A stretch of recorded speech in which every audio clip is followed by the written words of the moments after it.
अगर आप भी किसी को बड़ा अमाउंट पे करना चाहते हैं तो वो चेक के जरिए कर सकते हैं। आप किसी को चेक देकर 1,00,000 2,00,000 दे सकते हैं। उसको कैसे भरेंगे चेक को, चलिए बताते हैं आपको। चेक से बड़ा अमाउंट निकालने के लिए आज हम चेक भर के दिखाएंगे। किसी को अगर से आप चेक पे कर रहे हो, दे रहे हो चेक, तो उसको बड़ा अमाउंट कैसे भरेंगे, क्या प्रोसेस होगा, ठीक है। तो सबसे पहले आपको करना ही होगा, यहाँ ऊपर में फर्स्ट में डेट लिख देंगे। तो आज जितनी भी डेट होगी वो डेट आप इस तरीके से लिख देंगे। जैसे आज 14 तारीख है, चौथा महीना है और 2026 चल रहा है, ठीक है। ये आज की डेट हमने यहाँ पे इस तरीके से करके लिख दी। और अब यहाँ पे आपको किसको चेक पे करना है, जिसको भी पे करना होगा उसका नाम आप यहाँ पे लिखेंगे एज बैंकिंग पे। और याद रखिएगा चेक का नाम वैसे होगा, जिनको देना है उनका नाम ही होगा और उन्हीं के अकाउंट से ट्रांसफ़र भी होगा, निकल भी पाएगा, ठीक है। तो हम उनको देना है तो हम यहाँ पे लिखेंगे, सपोज मुझे देना है सलमान को चेक, ठीक है। तो हमने यहाँ पे सलमान का नाम लिख दिया, सलमान, ठीक है। अब हमने यहाँ पे इनका नाम लिख दिया। अब लिखने के बाद आगे का प्रोसेस क्या होगा कि यहाँ पे आपको उनका जो सा नाम वो लिख देगा, यहाँ पे इसको कट करके क्रॉस कर देगा ताकि आगे कोई भी कुछ लिख ना पाए, ठीक है। इस तरीके से कर दीजिएगा कि ये जो स्पेस है ये गैप में मेंटेन हो जाए। अब यहाँ पे आपको क्या कर, रुपीज़ आपको कितना दे रहा है, 1,00,000 रुपीज़ देना है सपोज। तो हम यहाँ पे लिख देंगे ऑनली, यहाँ पे ऑनली लिख दीजिएगा ताकि आगे कोई भी इस तरीके से अमाउंट अपने हिसाब से भर ना ले। और इसको भी हम यहाँ से लॉक कर देंगे इस तरीके से। तो आगे कोई भी किसी तरीके के चेक का मिस यूज़ नहीं कर सकता, आगे कोई अपनी पेमेंट एक्स्ट्रा नहीं डाल सकता। तो इस चीज़ का आपको ध्यान रखना होगा कि यहाँ पे इसको लॉक ज़रूर कर दीजिएगा। अब यहाँ पे हम आ जाते हैं।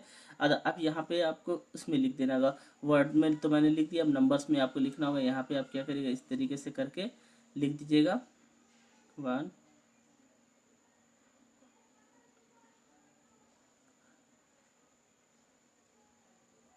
ठीक है। इस तरीके से वहाँ लिख दीजिएगा। और यहाँ पे आपको इस तरीके से यहाँ पर भी करके लॉक कर देना, आगे कोई भी एक्स्ट्रा ज़ीरो ना लगा सके, एक्स्ट्रा नंबर ना लगा सके। इस तरीके से अब आपका यहाँ पर चेक भर के रेडी हो गया। अब आपको करना क्या होगा कि यहाँ पे नाम जहाँ पे लिखा है वहाँ पे आपको अपनी एक सिग्नेचर कर देनी होगी, ठीक है। यहाँ पे आपको अपनी एक सिग्नेचर कर देनी होगी इस तरीके से। और सिग्नेचर करने के बाद आपको चेक को ऊपर कर लेना होगा। पलटने के बाद यहाँ पे आपको डबल सिग्नेचर कर देनी होगी। इन केस अगर से एक सिग्नेचर आपकी नहीं मैच करे तो दूसरी सिग्नेचर मैच कर जाए। तो इस तरीके से यहाँ पे आप अपनी 2 सिग्नेचर कर दीजिएगा और यहाँ पे आपको एक कर देनी होगी। इनकेस क्या होता है कभी कभी ये सिग्नेचर मैच नहीं करी तो पीछे की सिग्नेचर से आपका चेक मैच हो जाए और चेक बाउंस ना हो। तो ये इजी प्रोसेस आप अपना चेक भर सकते हैं किसी को देने के लिए। ये इंपॉर्टेंट चीज़ें याद रखिएगा कि ये चीज़ को आप ज़रूर लॉक कर दीजिएगा, वरना आपके अकाउंट से एक्स्ट्रा पैसा कोई भी निकाल सकता है, पे कर सकता है। अगर वीडियो अच्छी लगी है तो चैनल को सब्सक्राइब करिएगा, मुझे कमेंट करके बताइएगा कि कभी आपको किसी ने फेक चेक दिया है कि नहीं दिया है। और एक इम्पॉर्टेंट बात मैं आप लोगों को बताने वाला हूँ कि अगर आप किसी को चेक दे रहे हो तो ये चीज़ याद रखना चाहिए कि आपके अकाउंट में 1,00,000 का चेक दिया तो 1,00,000 होना चाहिए। ऐसा नहीं कि 9,999 रुपये भी हुआ, 1 रुपये भी कम हुआ तो वो चेक क्या होगा, उस केस में बाउंस हो जाएगा। चेक बाउंस होने के बाद होगा कि आप पे क्लेम हो जाएगा, कंप्लेन हो जाएगी और आप बुरी तरीके से फंस सकते हो।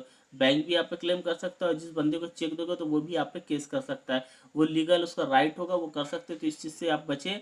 आप ये स्कैम में मत आइएगा, ये गलती मत करिएगा कि आपने किसी को भी ऐसा चेक दे दिया। अगर वीडियो इन्फॉर्मेटिव लगी हो तो चैनल को सब्सक्राइब करके मुझे कमेंट ज़रूर करिएगा ये बात आपको पता थी कि नहीं।